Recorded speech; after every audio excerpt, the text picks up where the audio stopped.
Exactly. There's this. Go in there and tell my toaster it's great. There's some speculation here that RTX 5090s could go as high as 5,000 US dollars. RTX 5090s. Holy that's bananas. That is bananas. It launched at 2,000. That was the launch price. Didn't it come down for a little bit and then it's gone back up? Yeah, probably. I haven't checked. I'll bet you there's somebody who has that, who tracks that. Probably.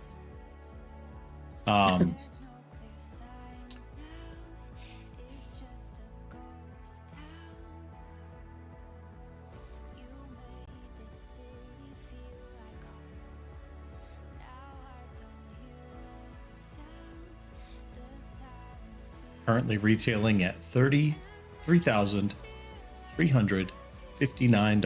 RTX 5090. Yeah. Dear Lord. My potato is feeling much better. Looks like it dipped down. So at launch, they were going for 4,300 because people were scalping them. Right. They got as low as 1,625. Well, no, that's used. They got as low as $2,800.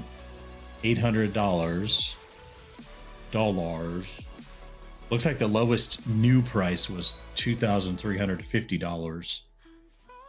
Now they're back up to. That's not right.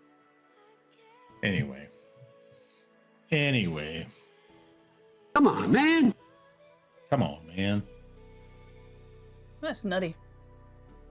It is. Mark, we're up and running? We're live. We're live. Hot duty. Maybe I should actually pull up our stream.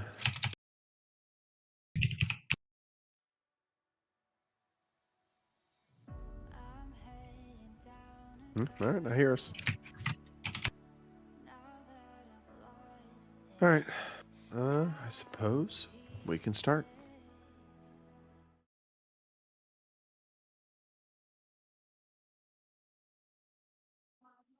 Nothing's happening. It's happening.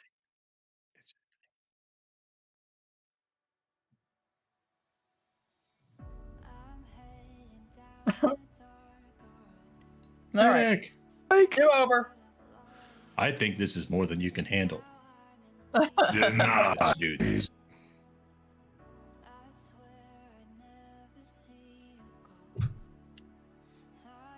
Well. Yeah, look what happened to Georgia and Ohio State. We actually Texas started Tech. the podcast. That's my main question right now. I don't know. Boomer's in the chat though. Okay. Yeah. No. Chat is working. Why is nothing working? Chat is working. Yeah. Podcast is not working, but the chat is working. Fucking hell, my sound's not working. Holy shit. Front row. Do you want me to play the intro? It's okay, Mark. Everyone here loves story time. Did you story I do time? love a good story time. I heard that. Let me restart my Steam Deck. We just got Stream Deck. Anytime I hear here. restart, I get chills. Nothing but the best for Boomer. What's up, Boomer? How's life? Absolutely, How's your new Boomer. year going? Hey, if we all go quiet, Kim can chew into the microphone if you want to have some more experience. All right, everybody. No, my right, I'm gonna have to. Oh, this is gonna be awkward. Right, here we go. 1, 2, 3. Nah. It's going to be awkward. It's been awkward. It's going to be awkward. It hasn't been. It's been awkward for years. I mean, I'm on the show.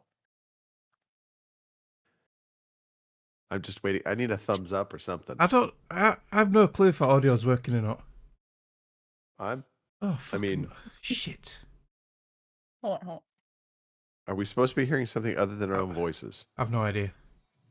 I can see the audio. I can see the start video playing. Yeah.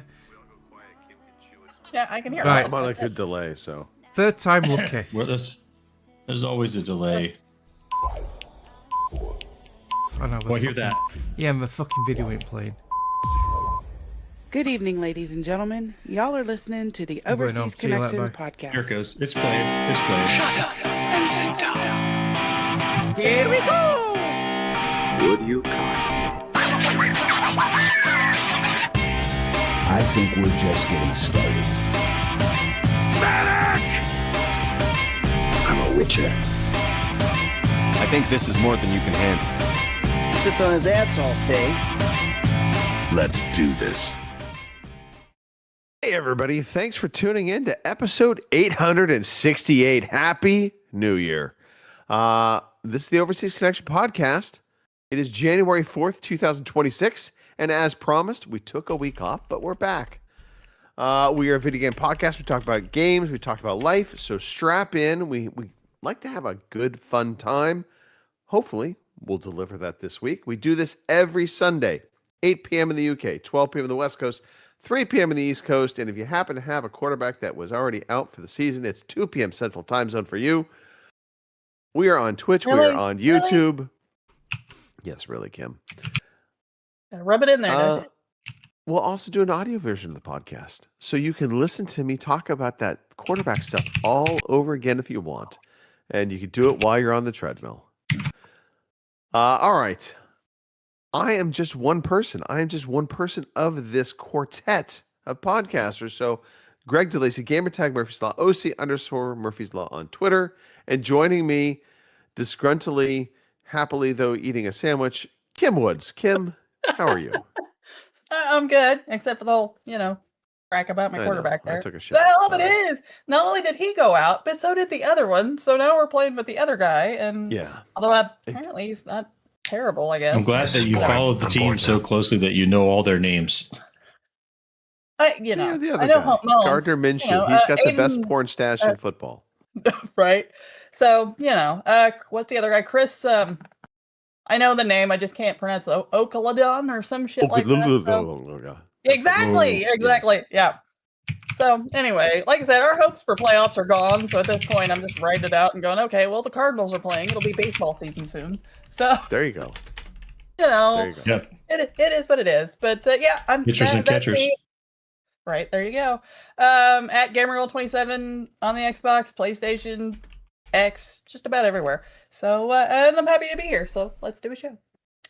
Let's do a show indeed. Right. Joining us from the not so sunny UK, Mr. Mark Wright.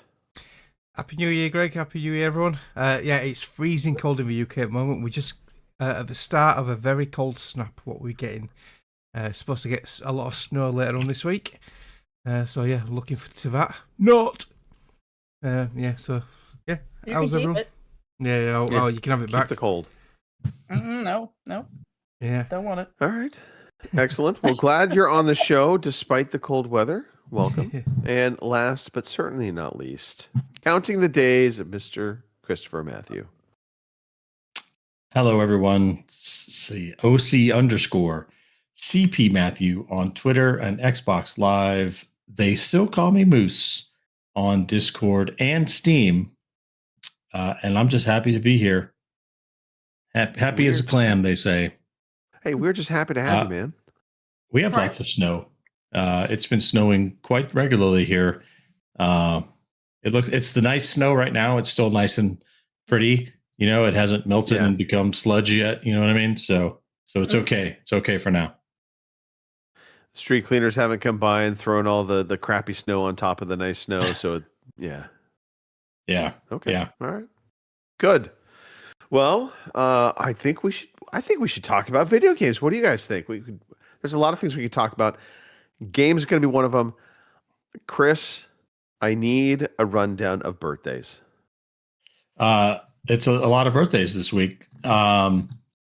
So let's see. Starting in the way back machine. Happy birthday, Richard II, King of England, born on 6th January 1367. Some other names happy birthday to F1 driver Lewis Hamilton, turning 40 this week. Happy birthday to Newt Scamander himself, Eddie Redmayne. And everyone's favorite, Mr. Bean. Rowan Atkinson is turning 70 this week. Who else is getting older this week? Nicolas Cage, of star of stage and screen. Bradley Cooper. And everyone's favorite rock star, Marilyn Manson, turning 56. And for the birthdays that really matter, happy birthday in the chat My name is Jeff with an exclamation point. Happy birthday. And Dan Knapman. Happy birthday, gentlemen. I believe you get a song. It's your birthday. It's your birthday. Happy birthday.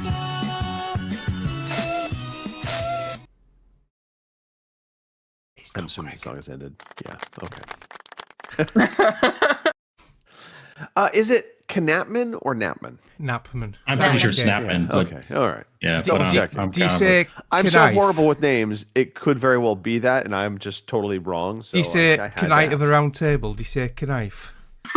I do. All right, I thought you would. Knife. And, yeah. Oh, could I? All right. By the way, I was not at the christening of Richard II. Jerks. Oh, sorry. Saw that note in the chat or in our notes. Well, You just went all to the right. wedding. That was all. Yeah, just the wedding. Yeah. I've just got a text from Second, Jenny. was Richard II Richard the Lionheart, correct? No idea. Pretty sure that was Richard the. No, I don't remember. No. Whichever Well, one was Lionheart, we did actually fight with him. My clan fought with him, so there's that. Your clan. On his behalf, with him, not against him. you fought for him then, Yes. not Yes. Yes. Live weather We- update. Jenny's just texted. It's now snowing outside. Oh well, yeah. Sweet. Yes. Yeah, the east coast of England actually got a really big covering yesterday, and South Wales got a big covering yesterday and today. Possible Kim has the best weather out of the three of us. Yeah. It's been raining all week, and it's going to rain all next week. And it's a chill rain. So, Kim, what's the weather outside like right now? Well, it's not raining. It is cold though, however, but it is not raining, and there is no snow on the ground, so that's a plus. Currently, right now, it is 37 degrees, but it feels like 30. So take that for what you will. Yes. You might still be winning, Kim. You might be winning. Okay. Well, I mean, I'm Winning. happy there's no snow on the ground, so I mean, It's raining. It's 52 degrees out, but it is raining. So there's that. I don't know. eh. Rub it Okay. in. Well, now that we've covered the weather and birthdays, the important things. According to My Name is Jeff and the BBC, Richard the First was known as the Lionheart. Thank you, Jeff. No. Thank you. And thank you, BBC. All right. That makes me feel even older. Let's do some story time, Mark. What do you say? Yeah. Oh dear. Everyone here loves story time, our favorite time of the day. All right. I'm going to do this democratically. Oh, Actually, not democratically at all. I'm going to do this like a dictator. I'm looking at the list, and if your list is long, you go last. If your list is short, you go first. So therefore, Mark, you're Yeah. up first. Right. What has been going on in your life, Mark, since we last spoke? It's actually been like 3 weeks, I think. Yeah. I missed the week before Christmas. So Yeah. so Christmas happened. It did happen. Yeah. It did. It did. Yeah. It Did did. Santa visit you? Yep. Yeah, got some good stuff. Were you? Yeah. You weren't on the naughty list. No, makes a Surprising. change, doesn't it? Yeah, I got a ninja soup maker, which I wanted Wait. to help me lose some weight this year. Again. What's a soup I'm maker? picturing a person with a Yeah, I face know. mask Well, and so- the little yeah. katana. Not the katanas. What's the short sword? So a ninja Doesn't soup matter. maker, Kim, believe it or not, makes soup. Well, I figured that much, but I've never. Yeah, Yeah. no, you just wang all the ingredients in, press a button, and it cooks it and blends it, and you can have chunky soup, you Oh. can have smooth soup, and it also does milkshakes and smoothies. So Ah, like a God, blender alright. it's like a blender with a heating element in it. I do alright. like my ninja That's kinda products. Yeah, it's cool. Yeah. I do like Ninja products. Yeah. We have a Ninja coffee maker. Oh yeah, I've been They're wanting good. one of them. Yeah. Yeah. We've got the Ninja air fryer and the Ninja kettle, and now I've got the soup maker. I got I've got a story about this as well. So both my nephews have been up for Christmas, and they got us, me and Jay, a £20 Steam gift voucher each. So we were playing Ark Raiders the following night, and Jay texted me saying, "Watch this, I'm going to wind James up." So he put in our group chat we've got, it put, James, this Steam code won't work. It's saying it's already been redeemed. So I chimed in and says, oh yeah, mine's doing the same. And he's panicking like, fuck. Oh, I'm going to fucking ring Tesco's. I'm going to have a go at them and all this lot. And we kept it going for about 10 minutes. And we couldn't keep it going any longer because we were panicking. He even went and found the receipt and everything. Bless him. That's pure evil. Yeah, they were just, I know, Right? it did work really. Yeah. And then I got a text off my mum. That wasn't nice. That wasn't a nice prank. Should have right go there. Because we were staying at her house. Yeah, but yeah, we found it hilarious. It's sort of a funny side. The next following text was, "Fuck you guys, I hate you," and then I started laughing. So There you go. yeah, so That's what I'm talking I about. got a £20 gift card. I got some money off my mum as well. So I bought a few Steam games. I bought. That you're never going to You. play. Yeah. Probably. Kingdom Come Deliverance 2, which was half price. Jump Space, which I played a demo of, and I wasn't too impressed, but that were half price, so fuck it, I bought that. And I bought another single player RPG, Echoes of something, I can't remember now. So yeah, This and game, I bought. I really didn't like it, but I got a gift card, so I bought it Yeah, anyway. It wasn't Right, too right? bad. And I bought. Virtually free. Probably never play it. And I bought the deluxe upgrade for Arcraders. Because that was on offer as well, and it gave you 2,400 coins, as well as the pew, pew, pew, pew, pew emote, and a few other bits. Nice. All right. I still have 2,500 coins from the free coins because I just can't find anything in the coin shop that I really want to use. You don't I get a did hat for make your a cock. purchase. I do I not find- know, Mark. Yeah. No. Yeah, I don't need to put a hat on my cock. Yeah, so my mum I came got up the old Christmas Day. snippy snip, so I don't have to wear a hat on Exactly. my there anymore. Exactly. Yeah, my mum came up paid a Christmas price. Day, so Christmas Day was a quietish dinner. Boxing Day, my mum, James and Liam came for dinner, and then the following day we had Liam, my lad Jay, his girlfriend, and 5 kids, so that was chaotic.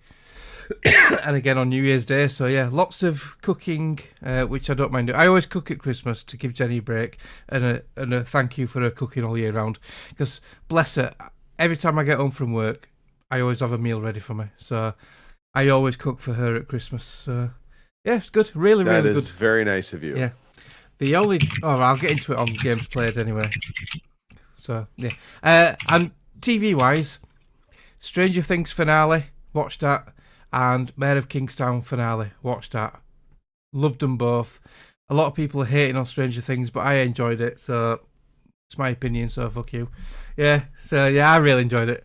But Mayor of Kingstown, have you seen the finale yet, Greg? No, not yet. Oh, they've set up a new season on it as well, by the way. I hope they're going to do one. I don't know if it's been commissioned. Not shocking, but yeah. Yeah. Okay, all right. Yeah, so really, really good. Yeah, that's about it for the exciting stuff. Lots of drinking, eating, sleeping. Yeah. All right. Okay. Well, Mr. Matthew, I think that makes you next up by about 7 letters. All right.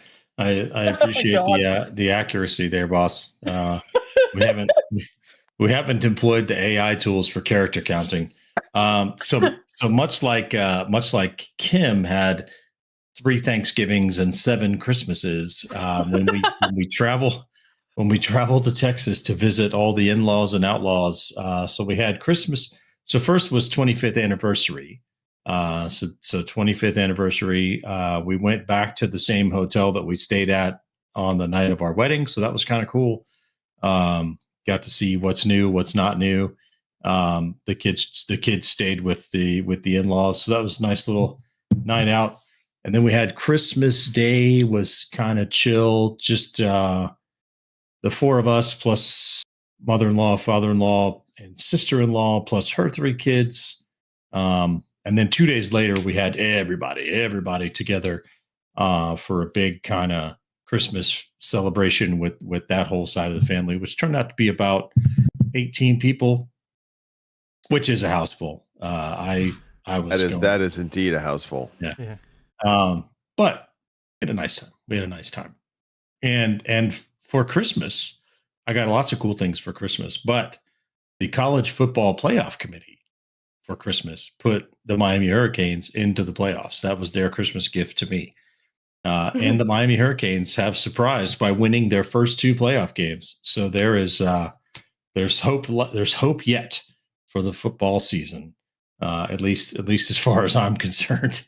Army did close it out with a big bowl win, and right now, I don't know if I can form the words in my mouth, but I'm hoping the Saints win today to put the Buccaneers into the playoffs. So are they actually playing right now?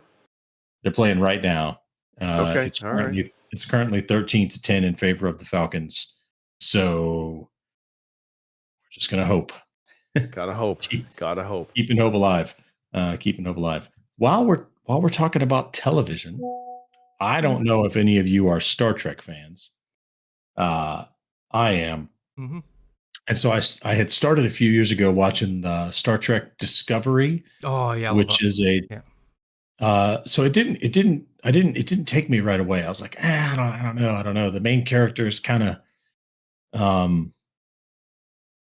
Michael. They eventually develop Michael Burnham. Yeah. They eventually develop it into you kind of understand why, but there's far too much like I have to do everything kind of energy with this character.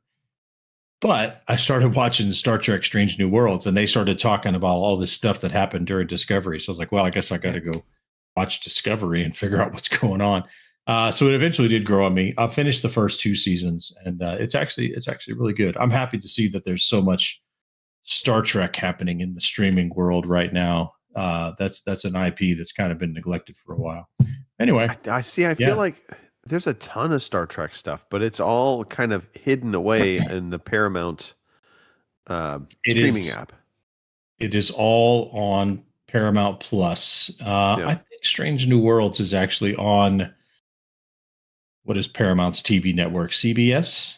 Yeah, a couple of them make it to TV, but yeah, a lot of it is tucked away on Paramount Plus. It's in the UK Paramount Plus. Yeah, I still need to finish Strange New Worlds season 3. Yeah, I think there was. I need to finish season 1. Academy is a new one, or maybe it's an old one. That's new. Yeah, I've heard a lot of bad things about pretty that. good.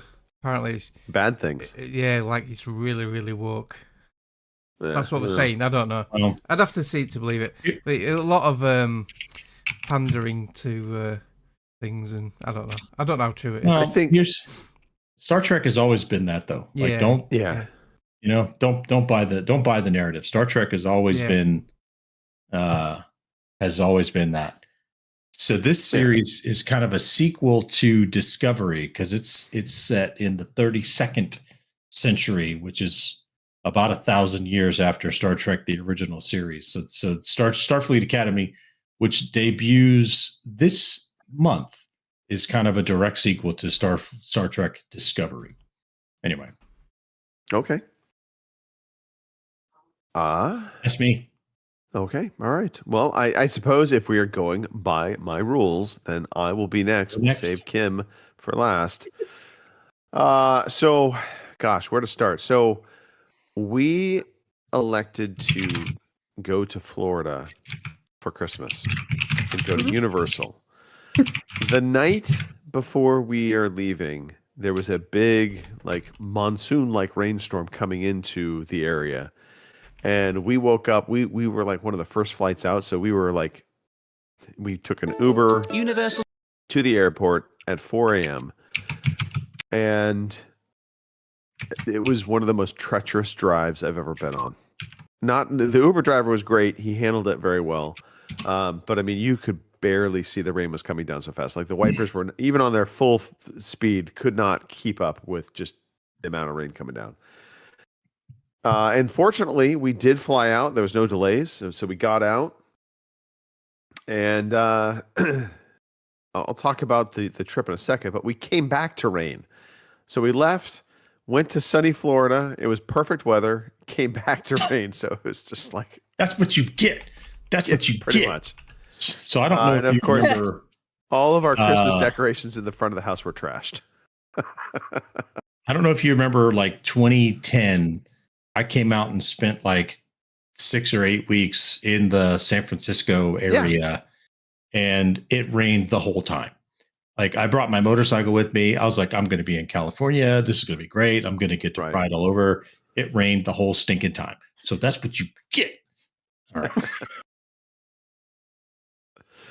right. Well, we did go out to Florida. We had an amazing time.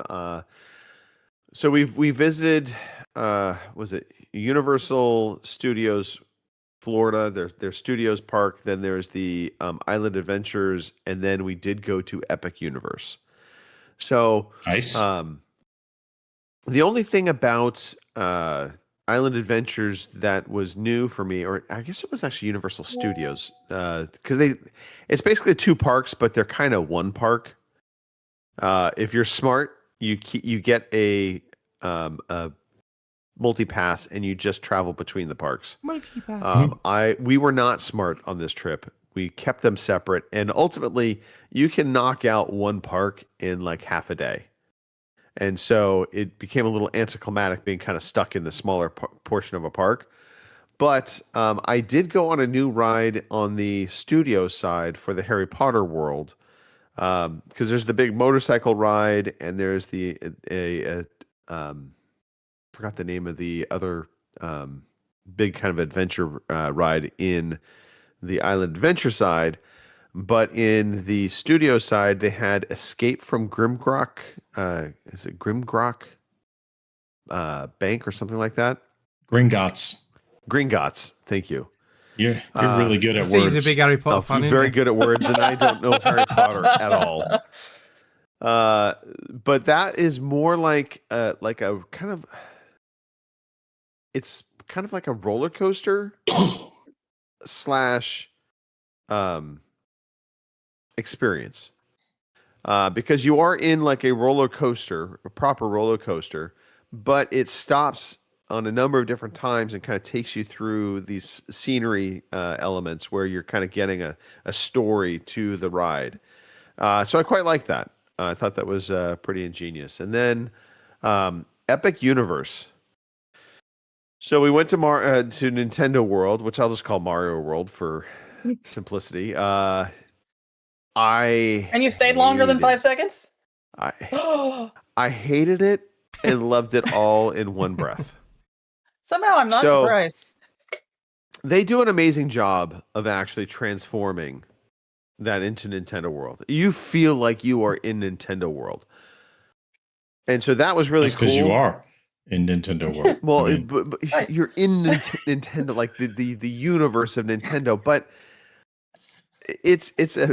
there's ups and downs to it. There are pluses and minuses to it, because visually it's fantastic, but it's a lot. It's like, holy crap. It's just like your eyes are bleeding. Everything is bright and colorful and Nintendo-y, and it is loud as F. And I was just like, holy crap. It's just blaring Nintendo stuff. The upside was Colin enjoyed the donkey. There's a minecart roller coaster that's a Donkey Kong associated roller coaster. Colin loved that, so we went on that multiple times.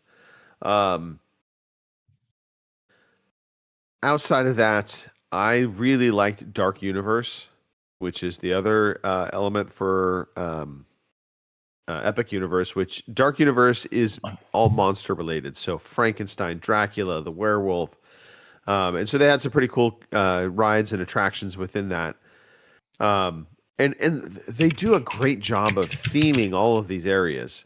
So you go into Dark Universe and it transforms. You feel like you're in Frankenstein's Transylvania. And I think I took some pictures of that and shared it with you guys in the WhatsApp group. But my biggest gripe, I think, is the lack of roller coasters or attractions. And it feels like every area has like 3 main rides to it. And then it's just a bunch of shops and food places. And so all you're doing is you're walking through, you're spending 20 minutes, if you're lucky, waiting for a ride. And then you're off to the next queue, and then, you're just buying stuff. So, the wand stuff in the Harry Potter world, I think it's cool if you're young. It is an absolute money waste if you are older. So what they've done within Harry Potter, for those that don't know, they have created this system of there are these plaques that are in the ground, and you walk up to the plaque and you buy a wand, and the wands range in prices from $65 on the low end to probably $150 on the high end.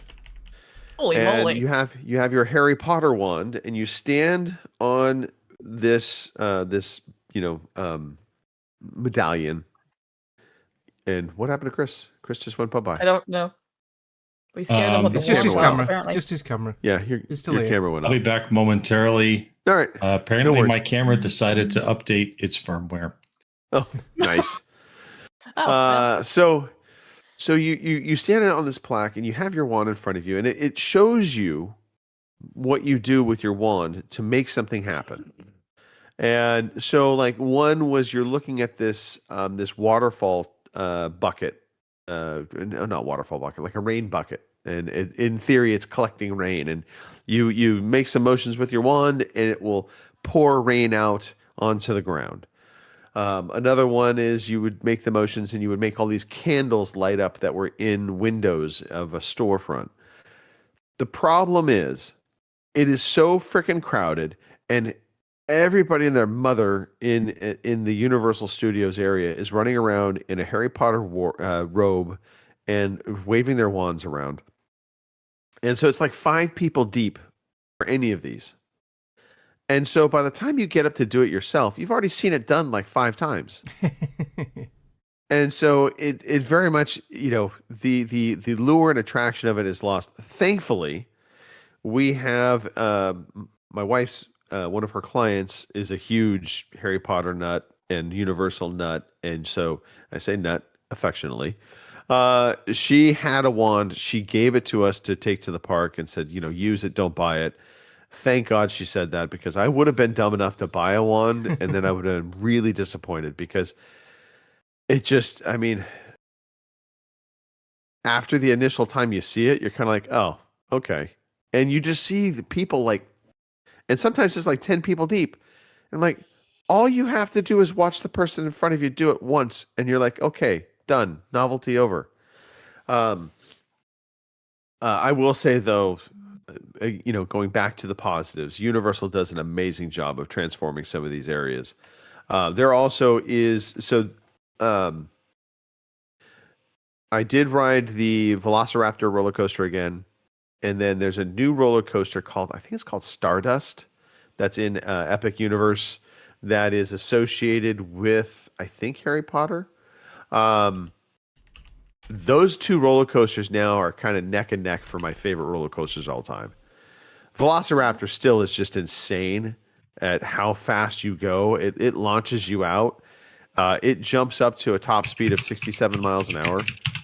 The crazy part about that roller coaster, though, is after your first jolt of going fast and you're going through a bunch of loops, you come down through and it hits you a second time and speeds you back up again. And that second time, I think, is when it hits it hits its max velocity. But there were numerous times in that roller coaster, as well as in Stardust, I should say, where I could feel myself literally out of my chair.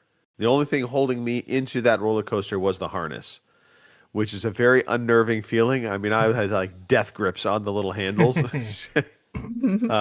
But I've got Stardust it was on pretty the screen awesome. now. Yeah, I've got it on screen. It looks intense. It's pretty cool because they have two ships that launch at the same time. Yeah. And they intertwine, and and you pass by the other riders numerous times. And that first drop, the first drops are always crazy. The Velociraptor first drop. No way I'd go on that. No way. No? No way. I don't do roller coasters. I don't do heights. The Hulk roller coaster also still fun. I like the idea. I like them intertwining. I like that. Just so you know that. Oh yeah, and it's actually really cool at nighttime because all the actual train is lit up with a teal lights, so you see them in the dark night cruising around. Anyway, but yeah, and Hulk Smash is cool just because when you take off, it shoots you up into the air for your big drop, but it like twists you right as it crests at the top. Yeah. But as you're in the tunnel and you're launching upwards, you hear they have an audience all Hulk Smash, and you just launch through. So, but anyway, so Universal was fun. Cindy came back sick on the flight. Hey, look at Mr. Matthew. Woohoo!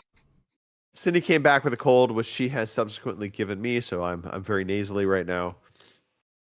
But overall, it was fun. It was kind of a short trip. I don't recommend being at Universal Studios the day after Christmas because it was packed. Was it? Christmas Day was actually pretty good. You think it'd be quiet with everyone being at home with family, wouldn't you? Yeah, everybody had the same. There's a lot of people who make Orlando their Christmas. Like they they go there. That's what I don't know how Universal does with the Halloween, or excuse me, the Christmas decorations. When you go into the Disney parks, their Christmas decorations are very elaborate. They're all over the place. And so a lot of people that's what they do for Christmas. Yeah, Universal wasn't as much. Easy there, Dan. I worked really hard to get your camera back on.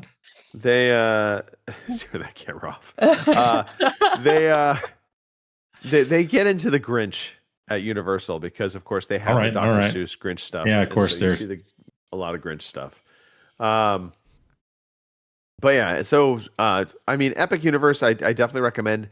The scuttlebutt is they're going to expand Nintendo World further because it's been a big success, of course, and they're going to bring Lord of the Rings.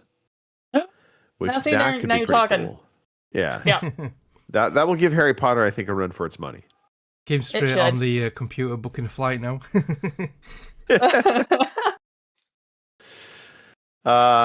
Okay. Yes, Mr. Matthew. Oh no, I think that'd be fun. Lord of the Rings. That was a New Line Cinemas thing, right? Did Universal buy them up? Doesn't matter. I believe they did. I don't know for sure. That was what our completely waiter derailed said. us. Yeah. I know, you totally derailed us. But our waiter at our last dinner at the park told us that. Who knows if it's true or not? But you would think employees might have a little bit of knowledge, but maybe not. Maybe not. Can we talk about the NFL playoff seeding real fast? No, not really. No. Sure, why not? Yeah, no, we're gonna because look, This is boring. I'm bored now. Every other sport, and you know, the football, the footy, soccer, they get it right. They reseed based on records. They understand strength of schedule. Mr. Matthew, I'm happy your Bucks have a chance at getting in, but it bugs me to no end that regardless of who it is that gets in from the NFC South, they're going to have a losing record, and they're going to get a guaranteed home playoff game. It just shouldn't happen. Hey, I'm sorry. Didn't Seattle make it all the way to the Super Bowl with a losing record one year? Probably. So I mean, let's not. It's not that you can't do well with a losing record coming into the playoffs. It's the guaranteed home playoff game. Like you've accomplished something by having a losing record. That's what bugs me. You won your division. That's what you accomplished. You won your division. Yeah, you won your division. That should get you a playoff opportunity. Nothing more. Not a guaranteed home game. Just I'm going to die on this hill. You know, I was almost coming around to this, and then you got up on your soapbox, and I just feel like I have to argue with you about it. I was going to say, you know what? The NFL should just go to a 16-team playoff. They should the top 8 teams in each, well, the 4 division winners and the 4 next best teams should all get in. Do away with the first round bye. Take a cue from the NCAA. Everybody gets a first round bye. So regular season closes out. Take a week off. Reseed based on conference record. I'll give you reseed based on conference record. I can get behind that. But if you win your division, you win your division, you're in. That I'm totally good with that. You win your division, you get into the playoffs. But I don't think it should be you win your division and you are guaranteed a home game, especially if the team that you're going to be bringing to your home game has a much better record than yours. It just makes no sense. So, but yeah, I like your reseeding. I can get behind that. I think Kim could get behind that too. Mark could care less. No, I'm extremely bored now. This is boring. I'm bored now. Oh, All right, last thing. Well, Last thing, and this is kind of an exciting thing. So in the quiet background, Cindy and I have been studying away. Last May, this is how long we're talking, by the way. Last May, Cindy came to me. She said, "Hey, I think I want to potentially study for real estate and get my real estate license." And I was like, you know what? I totally encourage it. She's actually quite good at it. She helps her friend Mina all the time, who is a real estate agent. And so I said, "Hey, I'm on board. What do you want to do?" And she's like, "I think we should do it together." And I was like, you know what? I could be on board with that. This could be a little side gig, side thing for me if I want it to be. And so yesterday morning we took our license test and we both passed. Hello. So I Congratulations. am, as of now, a licensed real estate agent. Although I need to find a broker. That's one of the oddities within California. But yeah, so coming soon, you'll be seeing obnoxious videos from me on Facebook. Come down. more. Sell you mean your more than we house. already do? I mean, Oh, really, Kim? Come on. All right, that's me done. Now, Kim, since you spoke, you are up next. well, Also since I because you're the spoke, or last because I'm the last one, and I, You know, yeah, whatever. right. Tomato, tomato. There we go. All right. Well, since you were so nice to me, we're gonna go ahead and get the calendar out of the way. So, Nice. All right, let's see it. alrighty. This for the month of January, we have Lincoln and Skyrocket. Well, that was uncalled for. So there you go, Lincoln and Skyrocket. I'm assuming Skyrocket is the cat, but how funny would it be if Lincoln was the cat and Skyrocket was the firefighter? I'm just saying. So, anyway, there you are. Oh, the Lincoln and skyrocket's Skyrocket. referring to something else and not the cat.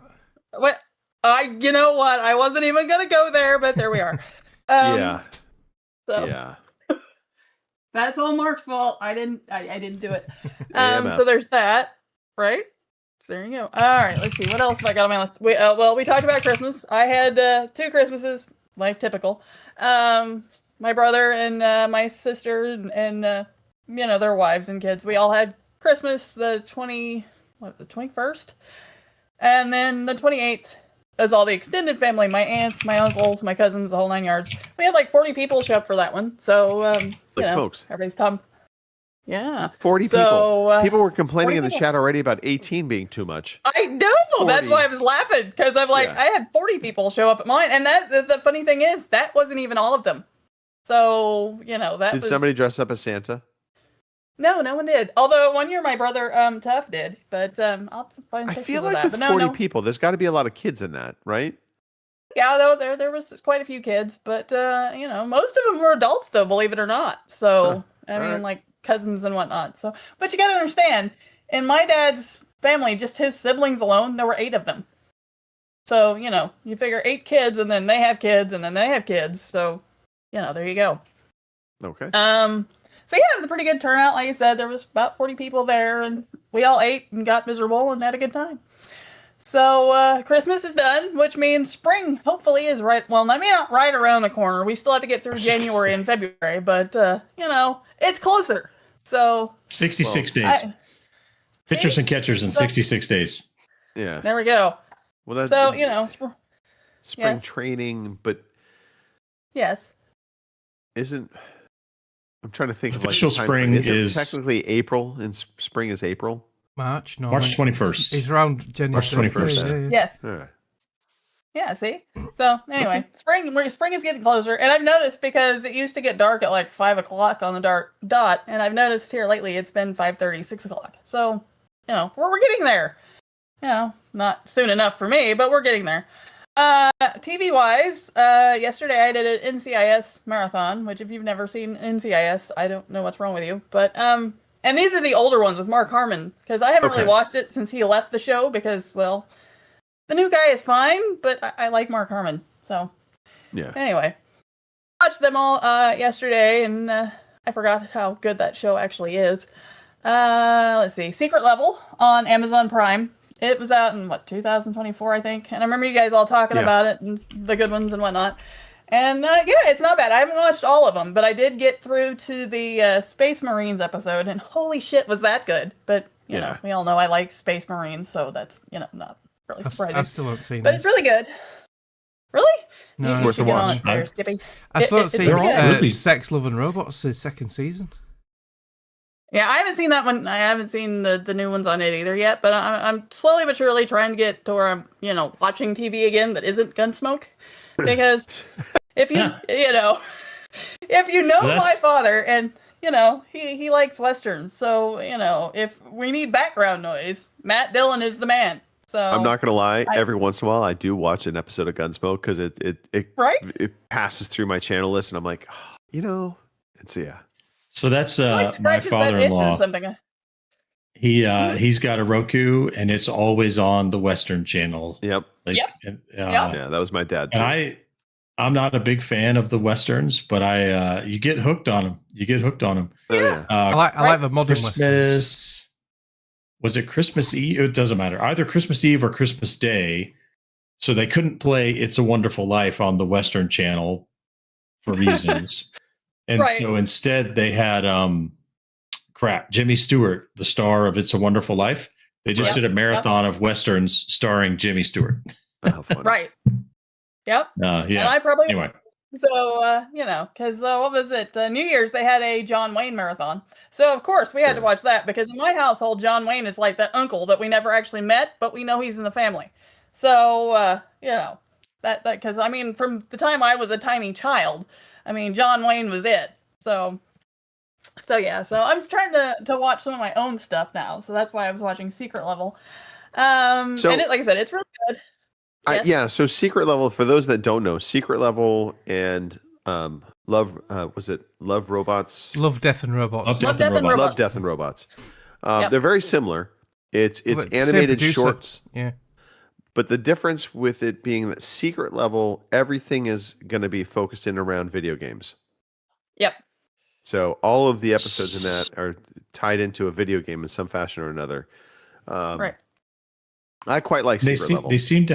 Secret Level seems to have spent some money on licensing. So Love, Death, and Robots is really good. They're all kind of, they may allude to a certain IP, but they're not going to be that. Whereas this, there's a Warhammer 30K or 40K episode. There's a Dungeons and Dragons episode. There's one that was clearly Halo because they were using the Halo type awards or whatever. So I've been enjoying it. I've been enjoying Secret Level. The Armored Core one with Keanu Reeves in it was really good. I really like that one. As a matter of fact, if they would have made that one was really good. If they would make like a longer version of that one, I would be tickled. I like the one with Arnold Schwarzenegger playing the king or whatever the hell he was, and he kept getting killed. That one turned out to be really good. Yeah. I like that one because, as a matter of fact, when it started and the guy started talking, I'm like stopping and I'm going, "Is that fucking Schwarzenegger?" So then I'm like starting to pay fucking attention, and I'm like, "Oh my god, it is!" So yeah, that one was really good. The Dungeons and Dragons one was really good. So there are some good ones. There were some that I didn't particularly care about too much, but for the most part, a lot of them were really good. So, I usually find there's usually 2 to 3 in any one of these that I'm like, okay, but. No, it's a good watch. Definitely recommend. Right. So that was a little bit of my TV viewing. Like I said, I need to watch Mighty Number 9, which is on Prime as well. It's made by Critical Role, same ones that did Vox Machina, which is really freaking good if you haven't watched it either. So we'll see how that goes. Maybe I can get to that this week. Speaking of Prime, by the way, I tried watching The Naked Gun, the remake. Oh God, I didn't even know that was on there yet. I'm gonna guess that wasn't it's on really there great. now. Yeah, I got it maybe a third into it, and I'm just like, I can't do anymore. Yeah, we too. It doesn't. Every once in a while, they capture some of the funny of the original Naked Gun, and you're like, maybe, but no. No. Yeah. Yeah, I like Liam Neeson, but I wasn't really sure how he was going to pull that off.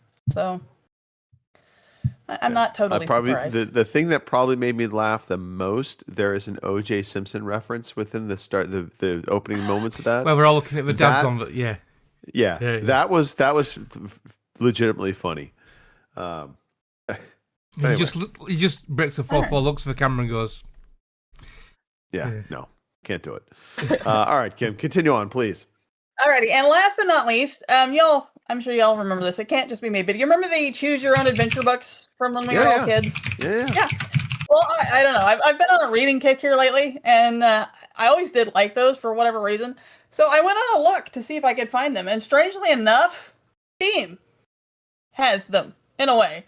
They're interactive. They're interactive stories, and they're basically choose your own adventure books, is what they are. Okay. So I got into those. I'm reading one now that's called Wayhaven Chronicles, and you're a police detective, and you've had a strange murder happen in your small town. And it's funny, and I can relate to this because apparently this town is no bigger than like my town. Funny thing is though, we don't have police detectives. We barely have a police department. Whatever. And anyway, this secret agency, kind of like the CIA or something, which funnily enough, the secret agency is actually called the Agency. They send agents in to help you solve this crime because apparently they have info on who the murderer might be, or they have evidence pointing to who it might be. But anyway, it's like I said, it's basically an interactive story, and they're on Steam. But if you don't, because I tried playing them on my Steam Deck and they're a little difficult, but you can get them in like the Google Play Store, so it might be a little better to play it on your phone or like a tablet or something like that. But anyway, I don't know. I think I spent maybe around $12 on 3 stories, and they're like book-size stories, so you're getting pretty good bang for your money if you're looking at it that way. So Host Games I think it's Hosted Games is actually the ones that make these things. So if that's like something you're into, then there you go. Or if you're like you're nostalgic for your childhood and you miss those things. And these are a little more adult, so they're definitely a little more mature than say the ones we read when we were kids. So that was kind of cool too. So Well, I mean, interactive stories kind of had a real moment with was it Tales from the Walking Dead? Because those were, for all intents and purposes, interactive stories. They weren't right. Yes, they were a game, but it really was about making choices and choosing your own adventure, if you will, within this story. Right. No, I'm curious. I might have to check that out. Yeah. Well, and like I said, it is a book. It's not like a game necessarily. I mean, it is and it isn't.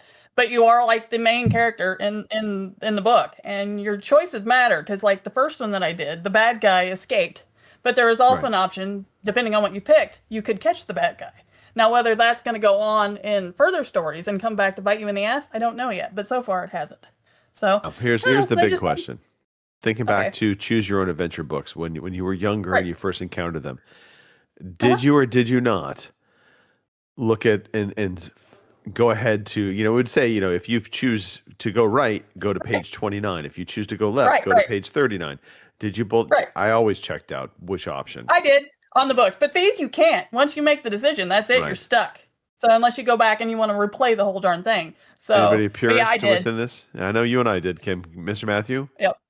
I would always go to the end of whatever it was, but I would mark it. So as I was reading it, I would mark which decision I made so that I could go back through and make different decisions. So I was a weird kid. Did you look ahead as well?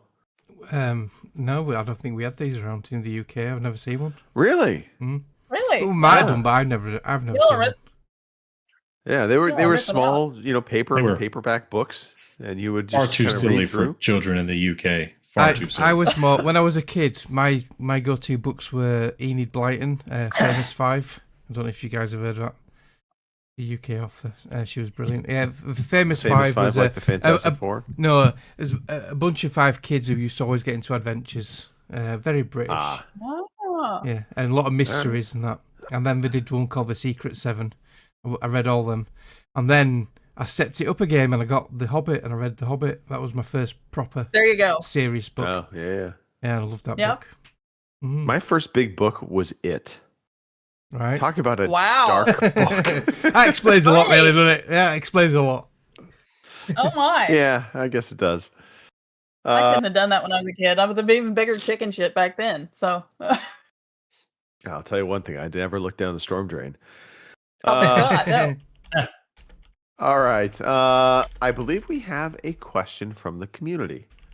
Kim, why don't you read the question from the community? Alrighty. This question from the community comes from Amaranth.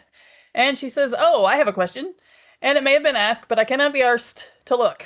So that's my best Scottish impression there. And that's all I can do.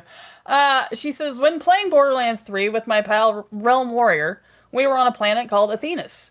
And it occurred to me that if I had to live anywhere in the game, I'd live on that planet. That got me thinking. In what game would you live, and what planet or city?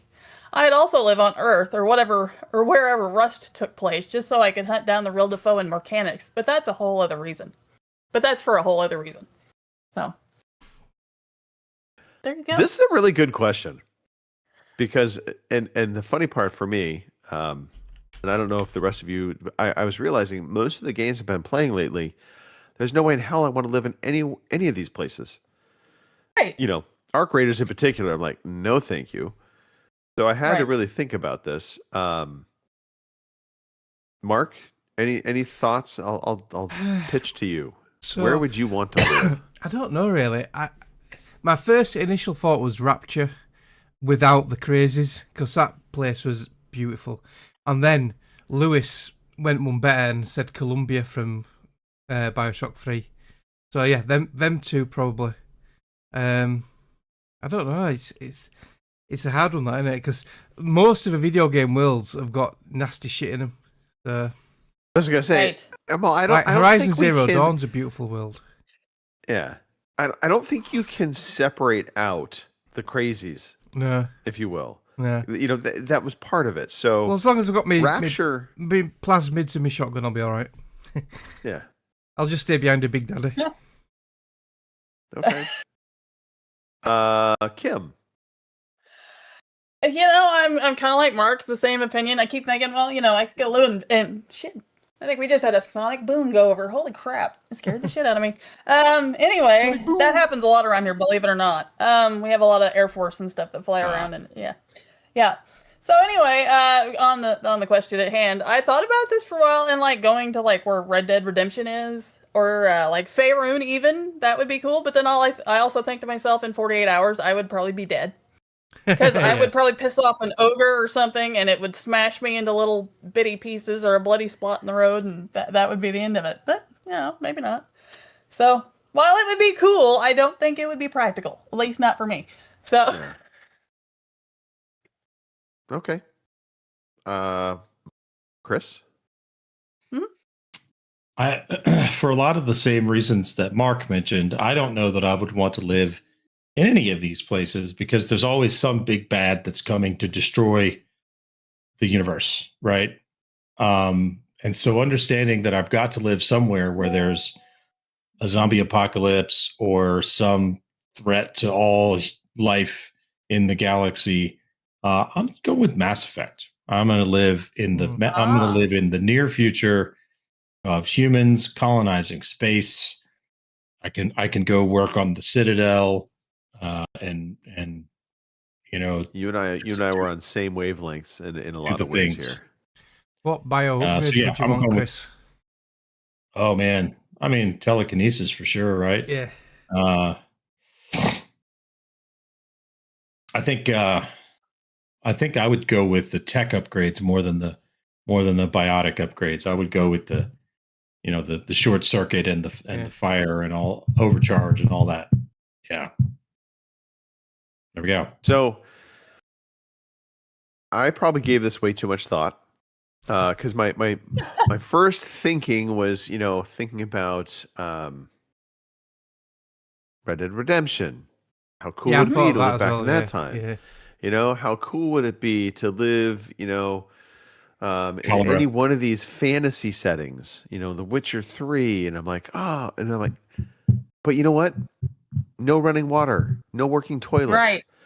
And so that instantly, I'm like, no, I would be miserable. Don't want that. So I, similar to you, Chris, thought future.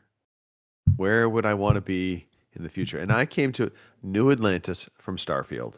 All right, It's I thought you got might pick Cyberpunk. lush greenness to it's got all of the niceties, and yeah, there's some baddies out there, but there's the military to protect me. So it was New Atlantis that I came to. Starfield is an interesting choice because there's not some global threat, right? Unless you are one of these Starborn, you very much can just live your life. Yep, be happy. Yeah, that's interesting. That's interesting. Were there other? I think some people had some responses in the Discord. I did not look. Yeah, there was a few. Hold on, let me Okay. get there, and I'll tell you. Here we go. Alrighty. Luis said, of course, Columbia from BioShock Infinite. Let's see. And my name is Jeff. He says he would like to live in No Man's Sky. So he said, generally because I could pick any of the really paradise planets and make my own town or city. So there you go. I think that's it. So, no, and Amaranth says, I don't think I could live in living in any zombie city would be fun. At least in 7 Days to Die, the zombies and people are spread out. So worst case, I'd go there. So. Okay. Oh, There was a zombie apocalypse movie it had Woody Harrelson in it. I cannot for the life of me remember. Zombieland. Zombieland, yeah. There are funny moments to that where I'm like, I could almost be okay with that. The Bill Murray bit was funny. Yeah, the Bill Murray bit was great. Yeah. But then I just kind of come back around. I'm like, no, I'm checked out on zombies. Nope. I know one place I wouldn't go is the Rust universe because I don't want to get hunted down by Nicole. Yeah, well, you brought this on yourself. Yeah, I was gonna say it's you all brought it on Gary's fault. yourself, so. It's all Gary's fault. Uh-huh. And this was years ago. She's not letting it lie. She's holding a grudge. Let it go. Let it go. Yep. Yeah. All right. Let us move forward. Do we have these updated? Okay. For I have games? the PlayStation ones up. I have the PlayStation ones updated, but the other ones aren't out yet. So, and I think Epic's been updated. I've done Epic. Yeah, I've done Epic. All right. All right. Well, let's have at it, Kim. Alrighty, for your PlayStation Plus games for this month, we have Need for Speed Unbound for the PS5, Disney Epic Mickey Rebrushed for the PS4 and PS5. Actually, I might download that one because it looks interesting. And Core Keeper for the PS4 and PS5. So there's your PlayStation Plus games for the month. Yes. Epic Mickey. Is that I'm trying to remember. There was a Mickey game on the Wii that you had to play with the Wiimote. Is that the same thing? I don't know. I wonder. I think so. I mean, it's the one where he's got the paintbrush, if that makes any sense. So yeah. I wonder if you need extra hardware for that. I don't think so. Okay. Yeah, it is the same game. Not that I've noticed. Okay. The PlayStation controller does have motion motors, like accelerometers and stuff. I retract my comment. Okie dokie. And then for your Epic games, till the 8th, we have Total War, Three Kingdoms, and Wildgate. So there you go. Okay. Yeah. All right. Well, I guess let's talk about what we've been playing. What we've been playing. It's game time. Today I feel like playing computer games. It's game time. That was a nice callback, Mr. Matthew. Nice callback. What you been that was playing? Old school. That was way old school. God, I don't even know if I have that soundbite anymore. I think I do somewhere buried in my computer. I'm glad you knew what I was talking about. People aren't just like, what's wrong with him? I know. Well, they ask that question often. They ask that anyway, yeah. Let's see. Kim, let's start with you. Yes. All right. Nothing real, exciting going on because, well, I don't know. I'm still a little bit in my gaming funk, but we did play some Helldivers 2. With my nephew Anthony being out of school because of Christmas, me and Boomer managed to get him in a couple of games and play some Helldivers. It's funny because he still likes to run off and Rambo it and just leave us behind, but he's got to learn somehow. Although funny. You know how they've got the random hell bombs on some of the maps and that didn't go off? Right. I'm sitting there, and then and he's of course playing a game with us, and I said, "Have you ever seen one of those when they blow up?" And he's like, "Well, no." Or you know what happens when you shoot one of those? Of course, I know what happens. So does Boomer.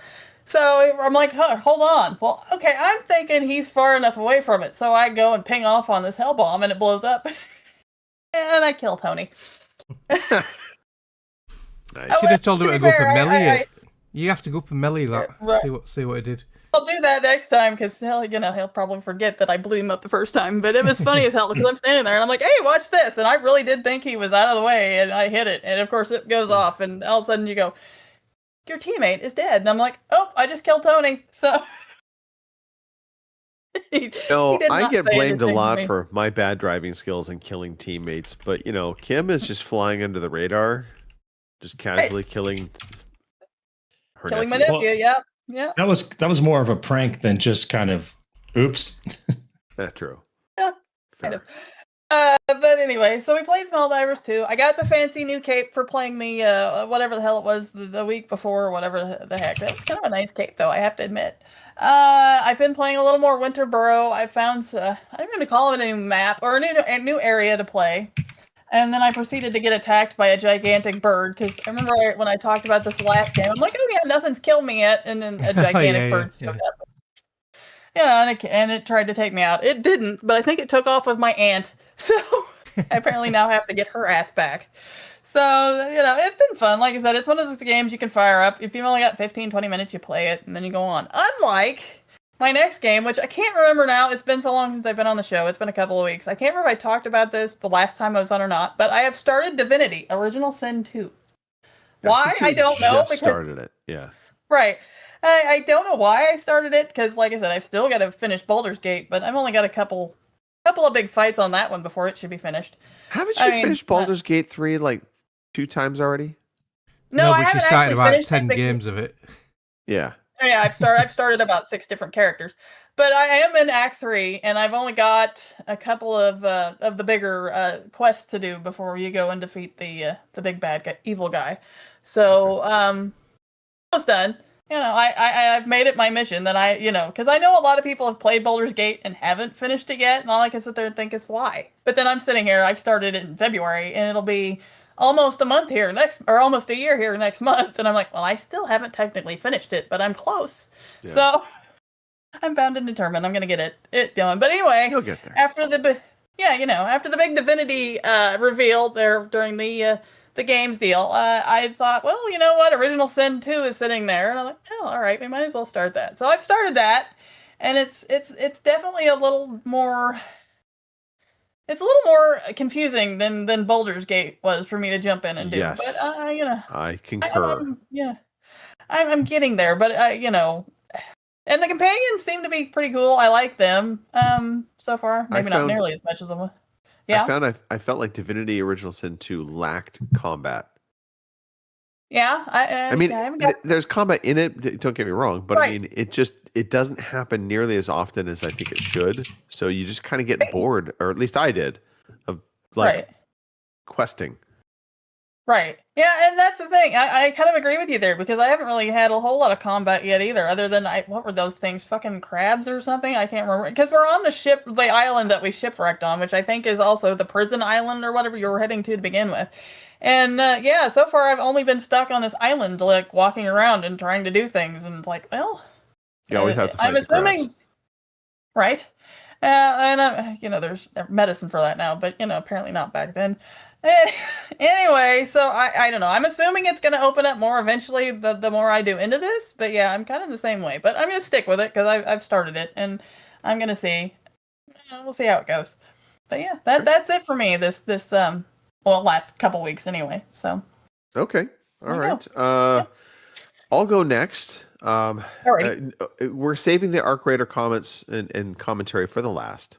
So I'll talk about Motorfest 2 briefly. Mm-hmm. I say briefly because I hated this game. Oh. So I wanted to try something new. I fired up Motorfest thinking, I'll do a driving game. I haven't played a driving game in forever. I fired up Motorfest 2, and it just feels like a blatant ripoff of Forza Horizon. Mm. I mean, just like the festival stuff, the whole 9 yards. It's just like, I don't think you could have copied this any harder than they did. And control wise, it just feels off to me. And I don't quite know why. Maybe it's just because I haven't played a car racing game in quite a while, but just the controls felt off. I just really did not enjoy my time with it. And I was just like, you know what? I guess it's just Motorfest. I think I threw the 2 in there thinking it was a sequel. It's just Motorfest. But yeah, I just could not get on with it. And so I uninstalled it. I'm done with it. Just like, walk away, Greg. Yeah. Walk away. And there was another game that kept calling me. It kept calling me. We'll talk about that in a second. So it's I am very technically- curious. I'm going to say it's Oh, technically go ahead, Mark. it is the Crew 2 Motorfest, so it is a sequel Yeah, there you to go. the Crew. That we was don't- it. but I we knew there don't was call a it 2 in there yeah. somewhere. They don't call it the Crew 2, or they just call it the Crew Motorfest, but it is actually a sequel. Yeah, it felt like Ubisoft's attempt at Forza Horizon. Yeah. I am very curious, Mr. Matthew. So the other day, you had made a comment, and I forgot how you phrased it because I asked what you were playing. You said you were just, I think, saving the world from Nazis or something like that. Saving France again. Saving France again, and it did not equate in my head. I knew you were playing some kind of World War II game. I could not figure out what game it was. I'm very curious to hear your impressions of Sniper Elite Resistance. I really am enjoying it. I just started playing it a few days ago, and I've had a hard time putting it down. I'm already on the 8th mission. Okay. And for only being 8 missions, at least the way I play it, each mission takes several hours because I tend to go sneaking and peeking and trying not to alert the enemies And do all the objective missions as well. Yeah, I did. Do all the side objectives and like there's always a VIP that you got to take out, and I always try to do the special like do it in a certain way kind of thing. Clever documents and everything. Yeah. Yeah, although I haven't collected everything. I may at some point go back and try to get all the collectibles. But yeah, I really like it. And even most shooter games, I have a hard time playing on a controller. This one plays okay on a controller. I've been bouncing back and forth between my PC and the Xbox down in the living room. Yeah. What's to say? I think it's a surprisingly good game that really went under the radar. It is a very good game. I know the two. I think the two of you. I think you and Mark played this. Yeah, I don't know if Kim played it. No, I remember the two of you talking about it. I really like the empty lungs, so you can line up your long range shots. Each mission has a range challenge, like get a kill at this many meters or more. Right. And so that's kind of fun. The sound mask is a cool feature once I learned how to use it. Where you can like sabotage a generator so that it makes extra noise, and so when you shoot, they don't hear you. That's an excellent feature. I did one of the missions. I figured out sometimes it's to your advantage to get spotted. So I had like a nice spot that I thought I could defend, and so I just kind of went loud. I just started shooting everybody, and all the enemies just came to me, and so I just took them all. And so then after about 10 minutes of that, I was just about out of bullets. So I went around the corner and hid until what enemies were around left. Went and scavenged all the enemies from all the ammo that I could from all the enemies, and did it again. And then the map was empty, and I could just run around and do whatever I wanted. I'm only playing it on middle difficulty. I am interested to go back and try it on a higher difficulty level. Like it does the thing where when an enemy sniper is looking at you, the screen kind of pulses, to warn you that you're in somebody's in an enemy sniper's field of view. At higher difficulties, they take that away. So I'll be interested to see how I do without that little crutch, I guess. I don't know. Yeah, having a lot of fun with it. No, Have you come up against a tank yet? I have. They are.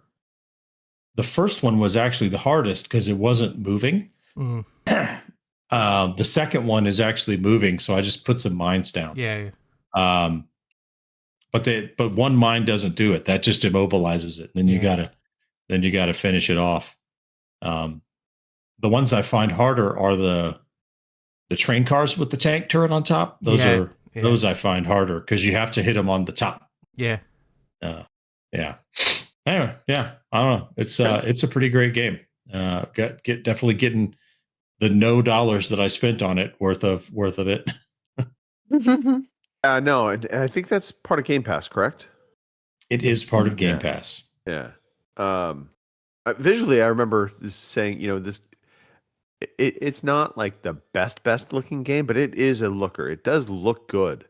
And I think I most enjoyed when they kind of have some of the, especially like the initial mission. I think you're like at a dam. Yep. And there's like a good amount of foliage, and they did a good job with it.